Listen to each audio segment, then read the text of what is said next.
नमस्कार दोस्तों, जुनीत एकेडमी में आपका स्वागत है। आइए देखते हैं सितंबर 2022 के राष्ट्रीय घटनाक्रम। वित्त मंत्री निर्मला सीतारमण ने कला, विज्ञान, दर्शन आदि से संबंधित शिक्षा को ऑनलाइन उपलब्ध कराने के लिए एक ई लर्निंग प्लेटफॉर्म भारत विद्या लॉन्च किया। इसे भंडारकर ओरिएंटल रिसर्च इंस्टीट्यूट द्वारा विकसित किया गया है। हाल ही में लोक उद्यम विभाग ने REC पूर्व ग्रामीण विद्युतीकरण निगम लिमिटेड को भारत के 12वें महारत्न कंपनी का दर्जा दिया है। उत्तर पूर्व भारत में पर्यटन को बढ़ावा देने के लिए 24 से 27 सितंबर 2022 तक वर्चुअल सम्मेलन सिम्फोनी का आयोजन किया गया, जिसका उद्घाटन केंद्रीय मंत्री जी किशन रेड्डी ने किया। इसका उद्देश्य पर्यटकों को होने वाली समस्याओं को दूर करने पर विचार करना था। भारतीय सेना ने ऊंचाई वाले इलाकों में सैनिक की जान बचाने के लिए उत्तरी सिक्किम में अपना पहला हिमस्खलन निगरानी रडार स्थापित किया। हरियाणा के राखीगढ़ी में हड़प्पा संस्कृति का सबसे बड़ा अंतर्राष्ट्रीय म्यूजियम बनाया जा रहा है। यहाँ 5000 साल पुरानी हड़प्पा कालीन कलाकृतियों को रखा जाएगा। 30 सितंबर से 2 अक्टूबर तक महिला एवं बाल विकास मंत्रालय द्वारा पोषण उत्सव का आयोजन किया गया। इसका उद्देश्य देश में कुपोषण को दूर करने तथा बच्चों एवं महिलाओं को बेहतर स्वास्थ्य सुविधा के लिए एक मंच के रूप में कार्य करना है। गुजरात के हजीरा में रिलायंस इंडस्ट्रीज भारत का पहला और दुनिया का सबसे बड़ा कार्बन फाइबर प्लांट बनाएगा। अगले 5 वर्षों में इसमें 75,000 करोड़ का निवेश किया जाएगा। दिल्ली सरकार ने भारत का पहला वर्चुअल स्कूल लॉन्च किया है। इस वर्चुअल स्कूल में ऐसे बच्चे पढ़ सकते हैं जो स्कूल आने में सक्षम नहीं हैं या जिनके माता पिता लड़कियों को बाहर नहीं भेजना चाहते। हाल ही में computer emergency response team India CERTI ने 13 देशों के सहयोग से साइबर सुरक्षा अभ्यास सिनर्जी का आयोजन किया।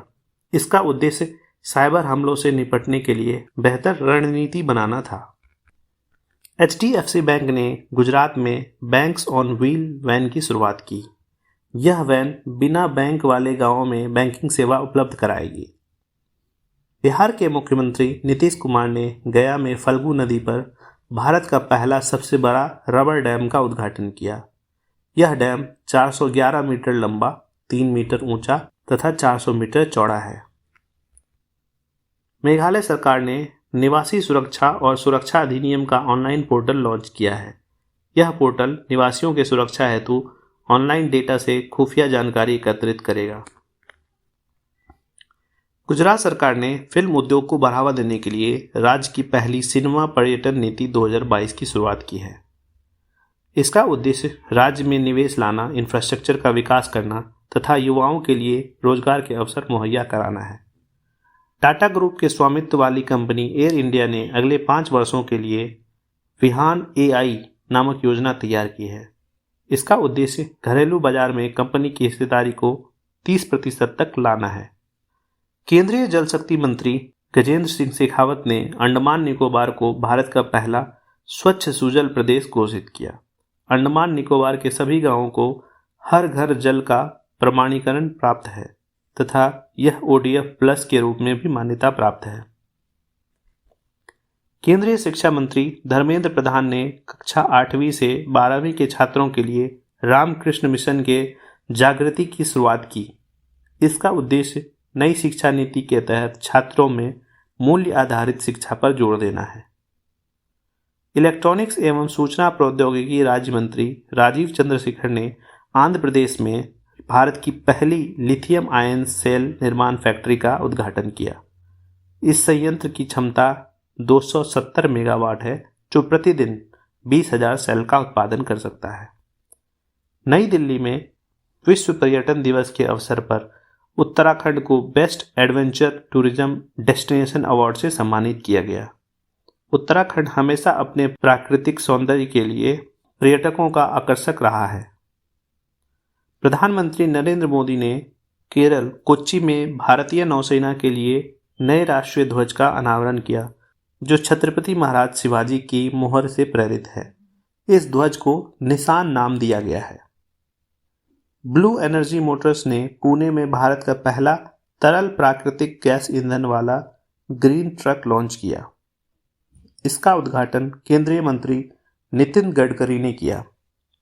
भारतीय कृषि अनुसंधान परिषद ने फसल सुधार के लिए कृतज्ञ 3.0 हैकाथन शुरू किया। इसके तहत देश में प्रौद्योगिकी तथा नवाचार आधारित कृषि पर जोर दिया जाएगा। हाल ही में ओडिशा राज्य आदिवासी समुदायों पर अपनी पुरानी परंपराओं के दस्तावेज के लिए ज्ञान कोश शुरू करने वाला भारत का पहला राज्य बन गया है। इसमें 62 जनजाति संप्रदायों का उल्लेख है। गुजरात के भावनगर में प्रधानमंत्री नरेंद्र मोदी ने दुनिया का पहला compressed natural gas (CNG) terminal का शिलान्यास किया। यह सार्वजनिक निजी भागीदारी पर आधारित होगा। इसकी लागत लगभग 4000 करोड़ होगी। 27 सितंबर को आवास और शहरी मामले मंत्रालय द्वारा स्वच्छ टैकेथॉन प्रतियोगिता लॉन्च किया गया। इसका उद्देश्य खिलौने के निर्माण में कचरे के उपयोग को प्रोत्साहित करना था। 15 से 16 सितंबर को नई दिल्ली में इनसाइट 2022 कॉन्फ्रेंस का आयोजन किया गया, जिसे केंद्रीय मंत्री नितिन गडकरी ने संबोधित किया। इसका उद्देश्य निजी वाहनों के उपयोग में कमी लाने का प्रयास करना तथा इलेक्ट्रिक वाहनों के प्रयोग पर बल देना था। एल्विस अजी हजारिका, जो कि उत्तर पूर्वी भारत से संबंधित हैं, उत्तरी चैनल यानी नॉर्थ चैनल को पार करने वाले दुनिया के सबसे उम्रदराज तैराक बन गए हैं। नीति आयोग ने भारत का पहला राष्ट्रीय इलेक्ट्रिक फ्रेट प्लेटफॉर्म ई फास्ट इंडिया लॉन्च किया। इसका उद्देश्य भारत में माल विद्युतीकरण में तेजी लाना है। अरुणाचल प्रदेश में भारत के सबसे पूर्वी चौकी किबिथू सैन्य चौकी का नाम पूर्व जनरल बिपिन रावत के नाम पर रखा गया है।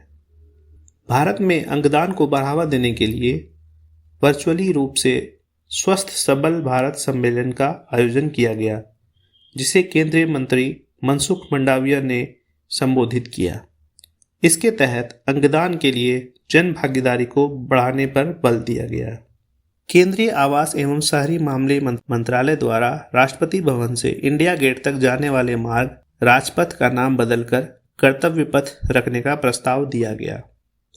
त्रिपुरा में स्थित दासपारा गांव में रासायनिक खादों के उपयोग को कम कर उसे प्रकृति आधारित जीवन शैली में बदल दिया गया है। इसके साथ ही यह भारत का पहला परिवर्तित जैव गांव बन गया है।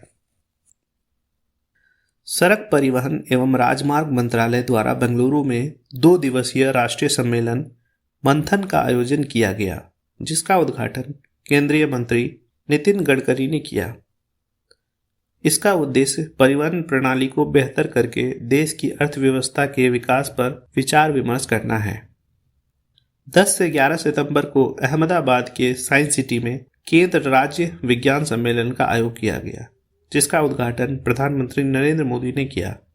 इसका उद्देश्य विज्ञान, प्रौद्योगिकी एवं नवाचार के क्षेत्र में केंद्र राज्य समन्वय को मजबूत करना है। 7 सितंबर को कांग्रेस ने भारत जोड़ो यात्रा की शुरुआत की। यह यात्रा कन्याकुमारी से कश्मीर तक 12 राज्यों से होकर गुजरेगी, जिसे 119 यात्री द्वारा 115 दिनों में पूरा किया जाएगा। इसका उद्देश्य पूरे भारत को एकजुट करना है। भारतीय उद्योग परिसंघ CII ने तमिलनाडु में कोयम्बटूर NXT पहल शुरू की। इसका उद्देश्य कोयम्बटूर शहर को अत्यधिक आकर्षक और जीवंत स्थल के रूप में विकसित करना है। गुजरात सरकार ने राज्य में सेमीकंडक्टर तथा विनिर्माण इकाई स्थापित करने के लिए वेदांता और फॉक्सकॉन के साथ समझौता किया। केंद्रीय पत्तन, पोत परिवहन एवं जलमार्ग मंत्रालय द्वारा गुजरात के लोथल में राष्ट्रीय समुद्री विरासत संस्थान का निर्माण किया जा रहा है। नीति आयोग द्वारा 2021 में शुरू किए गए शून्य अभियान की पहली वर्षगांठ मनाने के लिए नई दिल्ली में शून्य फोरम का आयोजन किया गया। इसका उद्देश्य वायु गुणवत्ता में सुधार लाने के लिए इलेक्ट्रिक वाहनों के प्रयोग को बढ़ावा देना है।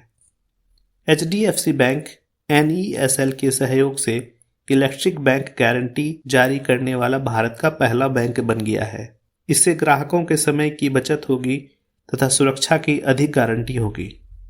तेलंगाना में भारत का पहला वानिकी विश्वविद्यालय स्थापित किया जाएगा। यह विश्वविद्यालय वन संसाधनों के संरक्षण एवं प्रबंधन पर ध्यान केंद्रित करेगा। डिजिटल एड्रेसिंग सिस्टम लागू करने वाला इंदौर भारत का पहला स्मार्ट शहर बन गया है। अब यहाँ प्रत्येक व्यक्ति का अपना डिजिटल एड्रेस होगा, जिससे एक कोड के जरिए घर का लोकेशन मिल जाएगा। बिहार सरकार ने स्कूलों में छात्रों के बैग का बोझ कम करने के लिए नो बैग डे की शुरुआत करने की घोषणा की है। साथ ही सप्ताह में कम से कम एक दिन अनिवार्य खेल पीरियड को भी लागू करेगा। हरियाणा के गुरुग्राम में दुनिया का सबसे बड़ा जंगल सफारी पार्क बनाया जाएगा, जो 10,000 एकड़ में फैला होगा। इसका उद्देश्य हरियाणा को पर्यटन हब के रूप में विकसित करना है। हाल ही में राजस्थान सरकार ने महिलाओं के लिए ऋण योजना महिला निधि की शुरुआत की। हाल ही में चीन सूंघने वाली कोरोना वैक्सीन को मंजूरी देने वाला पहला देश बन गया है। हाल ही में उड़ीसा सरकार ने जल संरक्षण की दिशा में ठोस कदम उठाते हुए छाता नामक वर्षा जल संचयन योजना की शुरुआत की है। राजस्थान के झुंझुनू जिला में विश्व का पहला संस्कार केंद्र खोला जाएगा। इस केंद्र में देश भर के विशेषज्ञों द्वारा बच्चों को संस्कार सिखाए जाएंगे। हाल ही में तेलंगाना सरकार ने अपने सचिवालय का नाम डॉक्टर BR अम्बेडकर के नाम पर रखने की घोषणा की। हाल ही में ऊर्जा दक्षता ब्यूरो द्वारा आंगन 2022 सम्मेलन का आयोजन किया गया। इसका उद्देश्य कार्बन उत्सर्जन को कम करना तथा ऊर्जा दक्षता पर बल देना है। हाल ही में उत्तराखंड के शिक्षा विभाग ने ई-गवर्नेंस पोर्टल समर्थ की शुरुआत की। इसका उद्देश्य शिक्षा के क्षेत्र में बदलाव लाना तथा गुणवत्तापूर्ण शिक्षा पर जोर देना है। उत्तर प्रदेश का भरतौल गांव हर घर में RO का जल उपलब्ध कराने वाला भारत का पहला गांव बन गया है। डिजिटल इंडिया मिशन के तहत ई-अभियोजन पोर्टल के माध्यम से मामलों का निपटारा करने में उत्तर प्रदेश को शीर्ष स्थान प्राप्त हुआ। 28 से 29 सितंबर को वाशिंगटन DC में पहला US प्रशांत द्वीप देश शिखर सम्मेलन का आयोजन किया गया। इसमें 12 प्रशांत द्वीपीय देशों ने भाग लिया, जिसकी अध्यक्षता अमेरिकी राष्ट्रपति जो बाइडेन ने की। तो दोस्तों, अगर आपको ये सीरीज अच्छा लग रहा है तो आप हमें कमेंट पे ज़रूर बताइएगा। हमारे चैनल को सब्सक्राइब कीजिए, इस वीडियो को लाइक कीजिए और दोस्तों में शेयर कीजिए। मिलते हैं अगले वीडियो में, तब तक के लिए धन्यवाद।